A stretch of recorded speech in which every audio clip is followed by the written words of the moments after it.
Syria में एक इनकलाब आया जिसको रेबल्स ने लीड किया और यूं हाफ सदी का किस्सा तमाम हुआ, यानी कि जो असद हुकूमत है उसका तख्ता उलट गया। अस्सलाम वालेकुम, मैं हूं कैसर अहमद राजा। उम्मीद है आपकी तबीयत बिल्कुल ठीक होगी। जैसा कि ख़बरों में आप देख रहे हैं कि बशारुल असद की हुकूमत गई। ये बशारुल असद और बशारुल असद के वालिद दोनों की अगर अरसे को मिलाया जाए तो ये कोई हाफ सेंचुरी, निसफ सदी से ज़्यादा का ये किस्सा है जो कि 2 हफ्तों से भी कम मुद्दत में तमाम हो गया।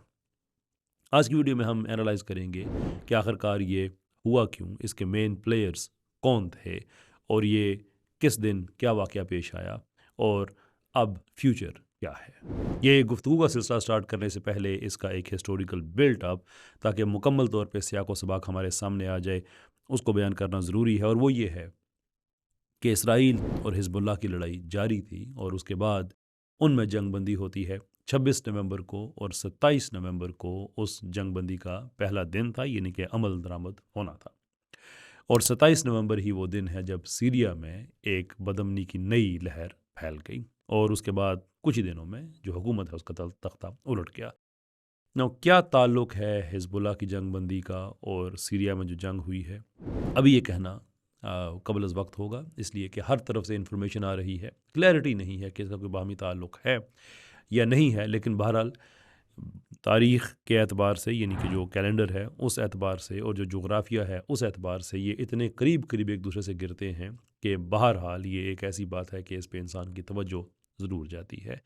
क्या मामला है ये बाद में सामने आएगा, but for now let's talk about कि ये जो रेबल्स हैं ये कौन है, कौन इनको लीड कर रहा है और आखिरकार इस जंग की वजह क्या बनी। बुनियादी तौर पे ये बात मशहूर हो गई है अल जुलानी के हवाले से कि वो रेबल लीडर हैं और उनकी क़यादत में ये सारा कुछ हो रहा है, लेकिन हकीकत ये है कि ये एक कोलिशन है, इत्तेहाद है मुख्तलिफ रेबल ग्रुप्स का, जिसमें 3 ग्रुप्स अहम हैं।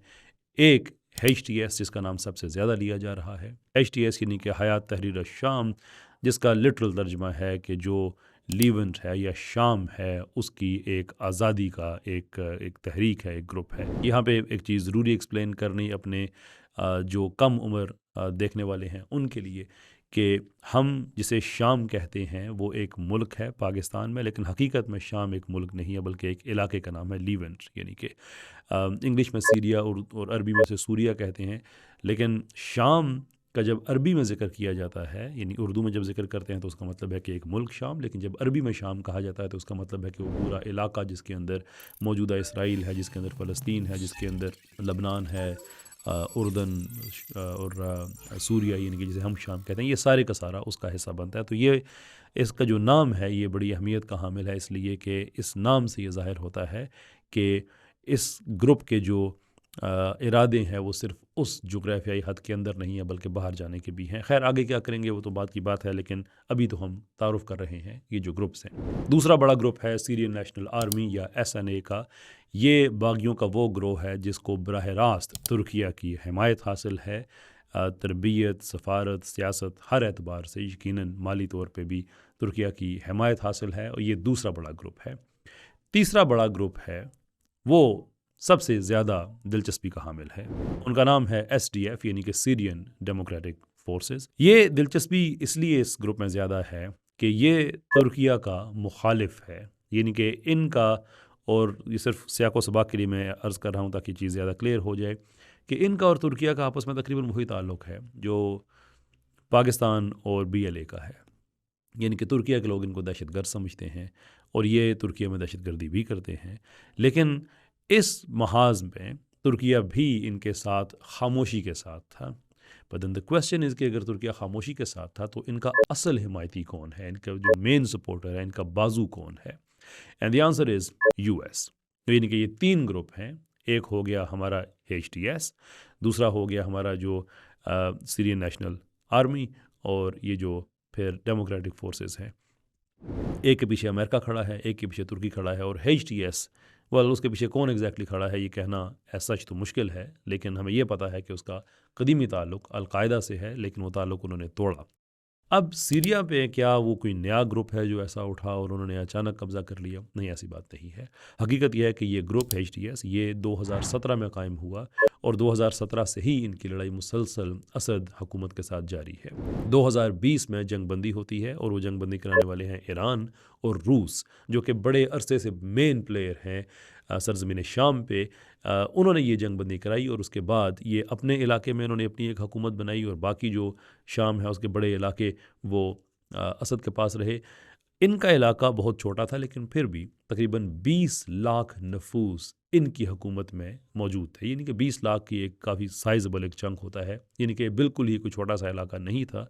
और एक आप कह सकते हैं कि इनका स्टेक ये था कि ये ख़ुद को असल हुक्मरान समझते थे या एटलीस्ट असद को असल हुक्मरान नहीं समझते थे, जबकि असद हुकूमत का व्यू ये था कि ये शरारती ओबाश लोगों का एक तबका है जो कि मुल्क के एक हिस्से में मुक़य्यद है, क्योंकि उनके पीछे भी कोई गुज़रगाह नहीं है और आगे तो असद की फ़ौजें हैं, तो बस असद मुतमईन था कि ये एक तरफ जो लोग हैं ये मुक़य्यद हैं। लेकिन 27 नवंबर को जब जंग का ऐलान हुआ इनकी तरफ से तो असद के सारे अंदाजे गलत साबित हो गए। अब जंग क्यों हुई अगेन ये कहना बहुत मुश्किल है, इस पर थ्योरीज़ बहुत ज़्यादा हैं, लोग उसको हर तरह से लिंक करते हैं, इसराइल के साथ लिंक करते हैं, ईरान के साथ लिंक करते हैं। तो हम इन कॉन्स्पिरेसी थ्योरीज़ में तो इस वक्त नहीं जा सकते, लेकिन जो रिपोर्टेड ख़बरें हैं वो ये हैं कि इन्होंने ऐलान ये किया कि हम इंतकाम ले रहे हैं उन हालिया कार्रवाइयों का जो असद की तरफ से की गई उनके ख़िलाफ़, जिसमें से वो उनके मुताबिक उनके लोग शहीद हुए और एक ज़ुल्म हुआ और ये ज़ुल्म पहले से जारी था, लेकिन चूँकि एक जंगबंदी का माहौल था इसलिए अब असद की तरफ से जंगबंदी जो है उसका वो सीज़ हो गई है, वो तोड़ दी गई है, तो लिहाजा अब हमले करेंगे। ये उनका ऑफिशियल स्टांस था। अब इनके उस ऑफिशियल स्टांस में बाकी दो जो बागियों के ग्रोह हैं वो क्यों शामिल हो गए, ये बड़ा अहम सवाल है। बहरहाल वो शामिल हो गए और यूं नॉर्थ से एक यलगार स्टार्ट होती है। अब हम चलते हैं हर रोज़ कि क्या डेवलपमेंट हुई और इसके लिए हम क्रेडिट देना चाहेंगे अल जज़ीरा को कि उन्होंने बड़े अच्छे तरीके से उसे कवर किया है मैप टू मैप। ज़्यादा इन्फॉर्मेशन इस वीडियो के हिस्से की हमने वहाँ से एक्सट्रैक्ट की है। So let's go through this journey. 2-4 minute में इंशाल्लाह बात को ख़त्म करेंगे कि 27 से लेकर अगले 12-13 दिन क्या हुआ। ये जो नक्शा आपको अपनी स्क्रीन पर नज़र आ रहा है, इसमें जो पीला रंग है ये SDF को रिप्रेजेंट करता है कि आप देख सकते हैं कि एक बहुत बड़ा हिस्सा उनके कब्ज़े में था और ये तुर्की के बॉर्डर पे थे। एट द सेम टाइम यहाँ पे जो आपको एक सी ग्रीन टाइप रंग नज़र आ रहा है ये इन रेबल्स का था जिनको तुर्किया की पुष्टपनाही हासिल थी, और जो सुर्ख रंग है ये नुमाइंदगी कर रहा है असद की हुकूमत, और ये जो आपको हल्के सब्ज़ रंग का एक इलाका नज़र आ रहा है इदलिब का, ये असल में अल जुलानी और अल जुलानी के हामियों के पास इलाका था। ये सूरत हाल है 26 नवंबर की। 27 तारीख को जब ऐलान जंग होता है तो HTS जनूब में जाने के बजाय शुमाल पर्टिकुलरली नॉर्थ वेस्ट उस तरफ जाते हैं। क्या अहमियत होती अगर जनूब में आते? वेल, जनूब में अगर आते तो अहमियत ये होती कि जो दमिश्क का दारुल हुकूमत है वहाँ पे उनको वो मिलता, और आमतौर पे यही होता है कि अगर आपने दारुल हुकूमत पे कब्ज़ा कर लिया है तो दैट इज़ सीन एज़ के अब मजमूई तौर पे फतह आपकी हो गई है। लेकिन हमला HTS ने जनूब में नहीं बल्कि नॉर्थ वेस्ट में किया। क्या है नॉर्थ वेस्ट में? नॉर्थ वेस्ट में अलेप्पो यानी कि हलब, तारीख़ी तौर पे और स्ट्रेटिजिक एतबार से बहुत ही अहम शहर, वहाँ पे पेशकदमी शुरू की। अब पहले दिन वो फतह तो नहीं हो गया, लेकिन जो बाकी रेबल्स थे वो भी इस मामले में शामिल हुए। अब हलब तो फतह नहीं हुआ, लेकिन पहले ही दिन 20 के करीब कस्बे और गांव ये HTS के तसल्लुत में आ गए। जिनके पहले दिन ही जो कामयाबी थी ये बहुत बड़ी कामयाबी थी। 28 नवंबर को ये जंग 2 महाज़ों पे छिड़ जाती है। एक तरफ तो हलब की तरफ पेशकदमी जारी रहती है और दूसरे ये कि फर्दर ईस्ट में ये मैदान खुलता है जहाँ पे असद की कुछ ना कुछ फ़ौजें मौजूद थीं, और उनको पुश बैक करना शुरू किया HTS ने, और बहुत ही अहम शाहरा जो दमिश्क की तरफ जाती है उस पे पेशकदमी शुरू की, यानी कि M5। 29 तारीख को HTS के जो रेबल्स हैं वो हलब में दाखिल हो चुके थे। नाउ हलब में दाखिल हो चुके थे, लेकिन वो एक लड़ाई जिसकी एक तवक्को थी वो लड़ाई नहीं हो सकी। इनफैक्ट पूरे इस कैंपेन में, ये जो 11-12 दिन की कैंपेन हुई है, सिवाय 2-4 जगहों के कोई ऐसी जगह, कोई ऐसी कोई खातर खा लड़ाई नहीं हुई कि जिससे ये ज़ाहिर हो सकता या होता कि असद की आर्मी वाकई दिफा करने पे राज़ी है। ये तकरीबन एक ऐसा ही माहौल था जैसा अमेरिका के इनखला के बाद तालिबान ने स्वीप किया अफ़गानिस्तान में, और जिस जिस शहर में वो जाते गए वहाँ पे जो अमेरिका की ट्रेन करदा तरबियत याफ्ता जो अफ़गान आर्मी थी, जैसे जैसे वो मैदान खाली करती गई, असला छोड़ के जाती रही, तकरीबन ऐसी सूरत हाल थी। तो हलब में कुछ रेजिस्टेंस हुई, थोड़ी बहुत हुई, लेकिन कोई ख़ातर ख़्वाह बात नहीं थी असद की फ़ौजों की तरफ से। और यही वजह है कि 30 तारीख को हलब फॉर ऑल प्रैक्टिकल पर्पसेस वो फ़तह हो चुका था। दिसंबर का आगाज़ हुआ और सूरत हाल कुछ तब्दील हुई। तब्दील इस तरह से हुई कि अब फर्दर साउथ काफ़ी तेज़ी के साथ रेबल्स बढ़ रहे थे और तारीखी शहर हमा के पास तकरीबन पहुंच चुके थे। और ये वो वक्त है कि जब रशियन एयरफोर्स ने इस जंग में छलांग लगाई और असद की तरफ से जो रेबल्स हैं उनको खातर खा नुकसान पहुंचाया, बल्कि उनको वापस भी धकेला काफ़ी हद तक और हमा से उनको दूर किया। जंग 1 दिसंबर को भी जारी रही और 2 दिसंबर को भी ये जंग जारी रही। ये जो इलाके हमा के आसपास के थे वहाँ पे थी, और जो जंग थी उस वक्त वो बुनियादी तौर पे इस चीज़ पे थी कि हमा में जो रेबल्स हैं उनको दाखिल होने दिया जाएगा या दाखिल नहीं होने दिया जाएगा। रशियंस इसमें कूद पड़े थे, लेकिन शायद असद को तवक्को ये थी कि बूट्स ऑन ग्राउंड भी देखने को मिलेंगे, जो कि देखने को नहीं मिले। स्वाय वागनर ग्रुप के कुछ लोग ऐसे थे, Wagner group official Russian military नहीं है बल्कि मर्सनरीज, यानी आप किराए के फ़ौजी कह सकते हैं, कि जो यूक्रेन जंग में भी रशिया की तरफ से लड़ रहे हैं, उनके कुछ दस्ते, उनके कुछ कंटिजेंट्स यहाँ पे मौजूद थे। लेकिन मजमूई तौर पे ये फ़ज़ाई हमला ही रहा। और यही वो वक्त है जब असद ने पहली दफ़ा इस इरादे का इजहार किया, एक रिज़ोल्व अपना उसने बताया कि हम जंग जारी रखेंगे और हम अपने इलाके वापस लेंगे। लेकिन रशिया को गालिबन इस चीज़ पर यकीन नहीं था, क्योंकि हलब को वापस जीतने के लिए कोई खातर खा तैयारी नहीं की जा रही थी। अब सवाल रशिया के लिए ये था कि अगर असद की फ़ौजें इतनी सीरियस नहीं हैं तो फिर हम सीरियस क्यों हों? ये बहुत ही अच्छा सवाल था और इसका कोई जवाब नहीं। और ये सवाल सिर्फ रशिया के पास नहीं था बल्कि ईरान का भी यही सवाल था। और असद को एक तरह से वो ख़ुद को बिट्रेड महसूस कर रहा था। वो महसूस कर रहा था कि मेरे साथ दगा किया है ईरान ने और रूस ने, कि जितनी मुझे तवक्को थी इतना इन्होंने मुझे सपोर्ट नहीं किया ना। ये बहुत ज़रूरी है बात समझनी कि जितनी तवक्को थी। देखिए, असद का एग्जैक्टली रिलीजन क्या है ये कहना बड़ा मुश्किल है। कुछ लोग कहते हैं कि वो अहले शी मसलक से ताल्लुक़ रखता है। कुछ लोग ये कहते हैं कि नहीं, वो अहले शी मसलक से ताल्लुक़ नहीं रखता, वो असल में अलवी है। कुछ लोग ये कहते हैं कि उसकी जो फैमिली है वो अलवी थी।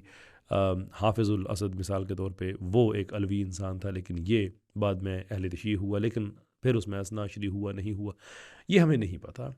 लेकिन हमें यह पता है कि जो शाम है मजमूई तौर पे बहजत मुल्क, वो एक शिया मेजॉरिटी मुल्क नहीं है। सवाल ये है, जो ये बात आपसे के साथ शेयर करने का मकसद वो ये है कि इतने अरसे से कैसे एक आहनी पंजे के पानी पंजों के साथ कैसे असद ने हुकूमत किए रखी। ज़ाहिर सी बात है वो मेजॉरिटी में नहीं था। और जवाब ये है कि इसके पीछे ईरान और रशिया की बहुत ज़्यादा सपोर्ट थी। ईरान की अपनी वजह थी, जो एक्सिस ऑफ रेजिस्टेंस की उसमें बात है, और उसके साथ साथ एक शायद मसलक का भी एक रंग हो, लोग आमतौर पे बात कहते हैं, लेकिन ईरान ने कभी ये पब्लिक स्टांस नहीं लिया, इसलिए मैं जो ईरान का स्टांस है वो आपके साथ शेयर कर रहा हूँ। एट द सेम टाइम जो रशिया है उसका ये था कि अगर हम मिडल ईस्ट में मिडल ईस्ट को बिल्कुल खाली छोड़ दें, उसमें हम किसी तरह का स्टेक ना रखें, तो फिर तो हमने अमेरिका के लिए मैदान खुला छोड़ दिया है, तो वो भी ऐसा नहीं कर सकते थे।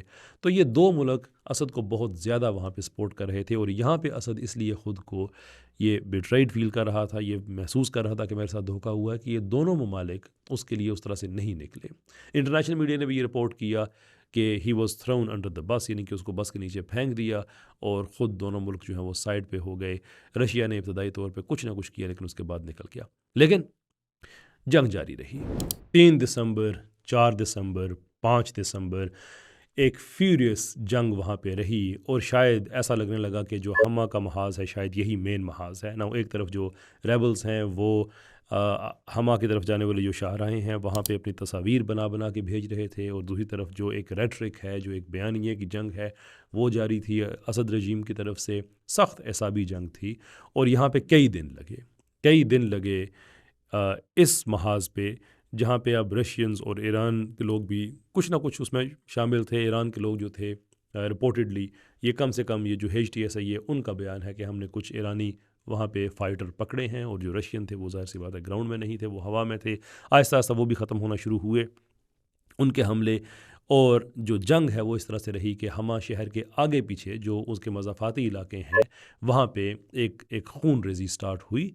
अगरचे बाद में पहले कह चुका हूँ कि मजमूई तौर पे ये एक स्वीपिंग ऑपरेशन था, बहुत ज़्यादा ये फंस के जंग नहीं हुई, लेकिन जिन जगहों पे हुई उसमें से हमा certainly one of the top है कि वहाँ पे जो लड़ाई हुई वो वाकई ही दोनों तरफ से एक घुमसान की जंग थी। बिलाखिर 6 दिसंबर को हमा फतह हुआ और 7 दिसंबर को HTS थॉमस के धाने पे पहुंच गए। फिर 7 दिसंबर आया जो कि एक तारीखी दिन था, क्योंकि हमा के बाद हम्स, और अभी वो लड़ाई अपनी जगह पे जारी थी, लेकिन जुनूब से एक और कंटिंजेंट कई ग्रोहों का वो उठा और उन्होंने डेरा पे कब्ज़ा किया ना। जो डेरा है ये दमिश्क के बहुत करीब है, और ना सिर्फ ये कि उन्होंने उसे फ़तह किया बल्कि उसी दिन वो महज चंद किलोमीटर के फासले पे पहुंच गए दमिश्क से।